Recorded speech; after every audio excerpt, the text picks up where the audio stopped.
Thought you gotta do it if you wanna get out of isolation zone. Isolation Island. Hi, I'm Danielle. I do too much. I like hair, talking, cosplay, music, art, and stuff.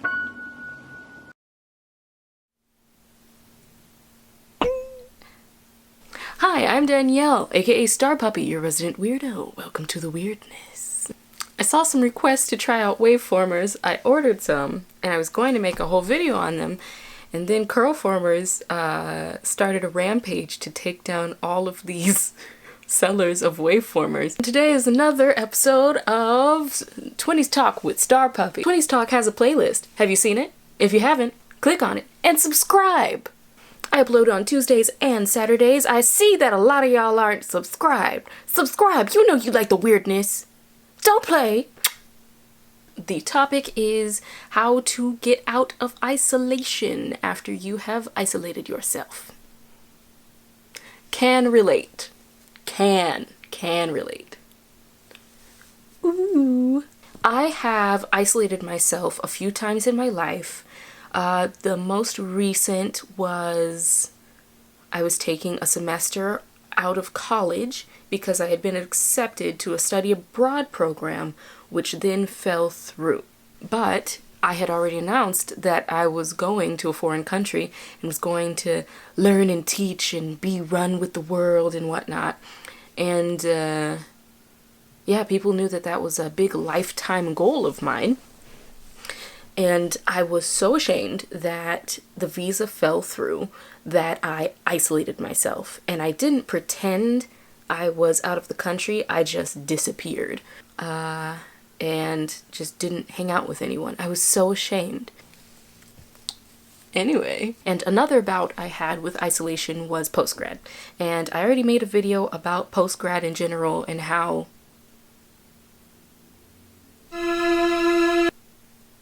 it is. I'll link that right here. Thank you. Click on that. Thank you. And subscribe. And I frame all of these videos as me talking to my younger self. Ooh, look at that one. The isolation came from a lack of self-worth. I didn't feel worthy to be around others. I didn't feel like I should go outside. I didn't feel like I deserved to go outside. I don't know what happened here. Look at this. Somebody come here and look at this. That one fell out while I was sleeping. I was hoping it would recurl.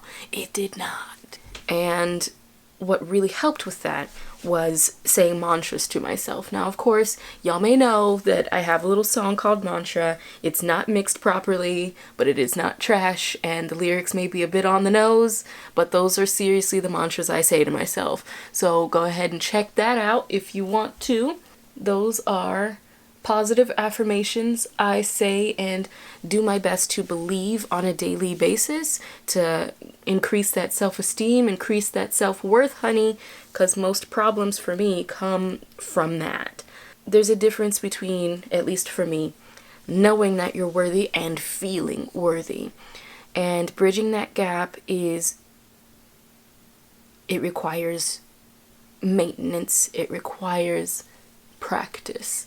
So, I don't care how silly you feel, you need to say to yourself every day, I am worthy, I am enough, I am more than enough.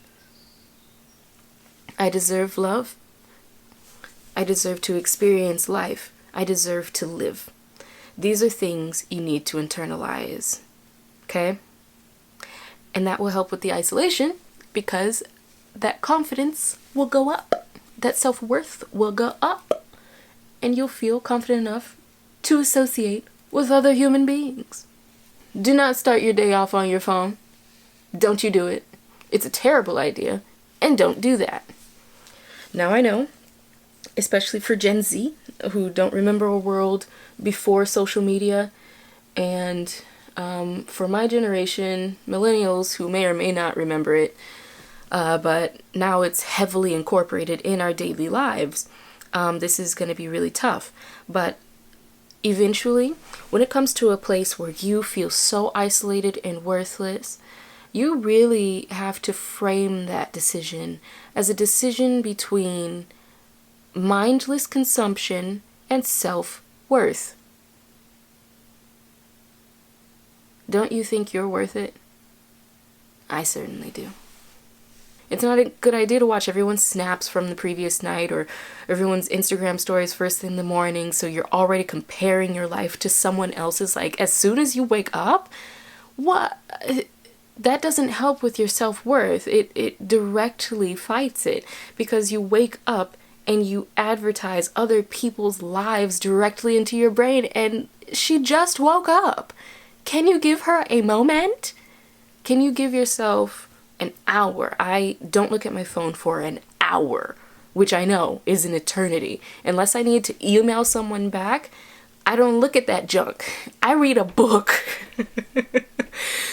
I seriously do. I know I have a very different lifestyle than many people. But if you let yourself just stay off your dang phone and establish your day with just you, it's a world of difference. Try it for a week. Stay off your phone for the first 30 minutes to an hour after you wake up and do something else. Look outside, drink some tea, read a book, do all three, and tell me that you don't feel better about life, yourself, and that your mind is sharper. You're giving yourself too much information and setting yourself up for a very comparison-driven day. It's a bad way to start the day. Don't. We've kind of addressed the emotional side of getting out of isolation, but here's more of the practical side. You gotta go outside. For me, what worked best was working my way up to getting the nerve to talk to actual friends and schedule dates with them. I would just go out into public. If y'all are from Atlanta, Buford Highway is like lousy with Asian bakeries, which are my favorite place to go and get work done and things like that. So I would make myself go out and do my usual tasks just in public, not even really talking to people, just being in the presence of others. That small human interaction of the cashier or the barista was enough to get me out of my shell on a daily basis. Especially because I work from home, isolation is something I have to fight off on a weekly basis. Even the smallest amount of human interaction can have such an impact on your entire psyche for the rest of the day and sometimes the week. It's really important to go outside. Leave your house. I should know, I work from home. Don't psych yourself out. Don't you do it. Don't you let those freaking thoughts of, it doesn't matter if I go out, it won't make a difference, no one will care that you're outside, it's such a waste of time, you should just stay inside. It's a lie. It's a trap. I don't know if you have faith, but I have faith. That is the devil.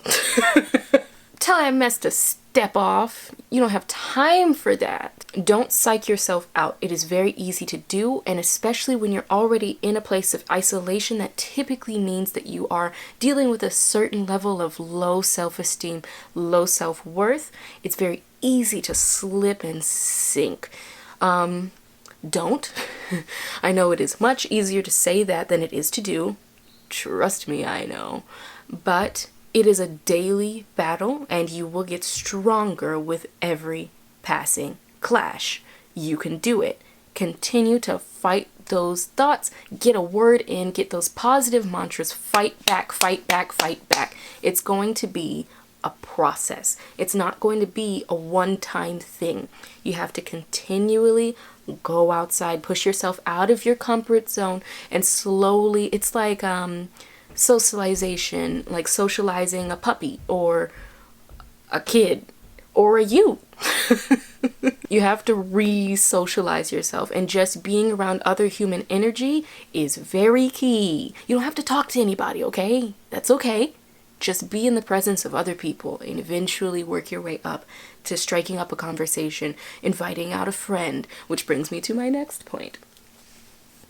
At a certain point, you gotta reach out to those friends. I accept that I am a millennial, and my understanding of how to connect with people is a little different than perhaps Gen Z, or if the generation after that are grown up enough to even have this problem yet. I'm not sure. For me, I gotta talk to somebody. I have to see them. I have to like poke at their face. I need that face-to-face, out loud human interaction. I need that in-person interaction. And for me, a very, very crucial step was gaining, it was so sad. Oh, you guys would not even recognize me. Ooh, rough times. It was gathering the courage to talk to my friend.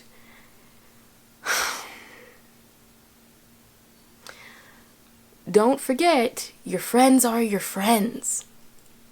Even if you have dropped off the face of the planet, at least if you were still on amicable terms, that person is still your friend, and they're probably worried about you. A handful of friends that dropped off the face of the planet, I'm thinking about one right now. I miss her so much. If she were to reach out to me in any fashion, any method, if I got a freaking text, email, snap, DM, smoke signal, carrier pigeon, bananagram, edible arrangement, I'm meeting her wherever she needs to be because I care about her, even though she's just vaporized. That's still my friend. And think about it realistically. Do you feel that way about your friends? If your friend, who you haven't seen in a very long time, just suddenly reached out to you, what would you do? You would probably be like, if you're anything like me, oh my God, where have you been? Let's meet, let's talk, let's text, let's call. Where have you been? I've been worried about you. Of course I want to talk to you. I know you. And if you feel that way about your friends, what would make you think that they don't feel that way about you? Give yourself a break here. Your friends are your friends. Don't let that self-worth get in your way of reconnecting with people who care about you. That's what it wants. Don't let it win. It plays frickin' dirty. I understand, and I was saying a little bit about this, but I understand that my millennial ways and just the way I was raised and being an extrovert, I gotta see people, I gotta look at them this close. But if you can at least get like a freaking text conversation going, just reconnect with your friends. Someone might not text you back, okay? And that's okay. Other people are living their lives. It doesn't mean that they don't care about you. They might have lost it in their couch, like I do on occasion. I'm literally the worst texter backer in all of existence. That's why I meet people in person. Ask any of my friends. Oh, they hate it so much. Especially my mom. Think about that. Someone as caring as me sucks at texting back. Like, give people a break, you know? Don't put all your soul and heart into a text message. Just hit them up with a, hey. I know I've like been kind of AWOL lately, but I just wanted to talk to you. How are you? Or, hey, would you want to grab lunch? Hey, I think it's time for a catch-up session. Catch-up sesh. Catch sesh. That's what I call it. You don't have to say that. It really is that simple, but it is just very emotionally charged, and I recognize that. But you gotta do it if you want to get out of isolation zone. Isolation island. Now, those were kind of general tips. If you're in school, huge advantage. Huge. So, if you're in school, especially if you're in college, just strike up a conversation. Like, it really can be that simple. You're already in a class, especially if you're in your major classes, like your core curriculum. You're already surrounded by people who share an interest. Just talk about what the class is about and let it ebb and flow. Someone's gonna be interested in the topic the class is about. You're good. So just use that to your advantage. Don't overthink it. Just start talking. It's fine. Also talking to your school guidance counselor. That's what they're there for. I know it sounds cheesy, but they're there to help you take advantage of that. You don't know how lucky you are right now. Ask any adult in your life if they would be grateful for a guidance counselor where they are right now. Also, for these conversations, like, keep in mind, the goal is human interaction. The goal is to build your socialization back up. It's to get out of isolation, to get out of your head as much. It's not necessarily to build this strong, striking friendship. If that's what ends up happening, that's amazing, and I love that for you. Keep it going. But that's not necessarily the goal of these. That's a lot of pressure to put on yourself for no reason. Just talk to people, and that's all it is. The goal is human interaction, and you've already made it happen. Good on you. Now, if you're out of school like me, here's what it is. I think we all know that building and maintaining friendships post-grad after school is a lot harder, just because it's harder to locate people who are similar to you, share some interests or something like that, or just generally compatible with you. So what I would suggest is Groupon. If you have friends left in your life that you are able to contact, I highly suggest going with them first. You already have some rapport, you have common interests probably, and a shared history, and not only that, you have a gap in between that friendship at some point, the kind of isolation you've been experiencing, and your current self. So you actually have something to talk about. What have you been up to? That's a great long conversation. It's a winding conversation and it tends to be a really easy conversation to have. So that's what I would suggest. And once you reconnect with someone, or even if you don't, then go on Groupon, get you a nice little class. Go and do something that you're interested in. It's very helpful, that environment, and it really breeds familiarity and friendliness, and you're all curious about the same thing. It's like artificially constructing a school-like scenario, which you've probably already navigated for several years of your life. So it's nothing new, nothing too crazy. I would highly suggest like the sip and paints. Those are fun. And I used to teach them actually. Just take the leap. Just go to the class either by yourself and like find a little group of people just to have a little chit chat, whatever. Enjoy yourself, learn a skill, have a good time, create a craft. I love the crafting ones. There's a really good terrarium one here in Atlanta. I think it's called the Sipping Plant. I think it's in Buckhead. I would suggest Gas Art Gifts in North DeKalb Mall. Find your hobby and go to events surrounding it. If you're an expert in something especially, I would highly suggest going to events where that is the main focus, because you're going to have the most to say, the most passion, and it'll be the easiest time for you to get back out of your shell using something that you're passionate about.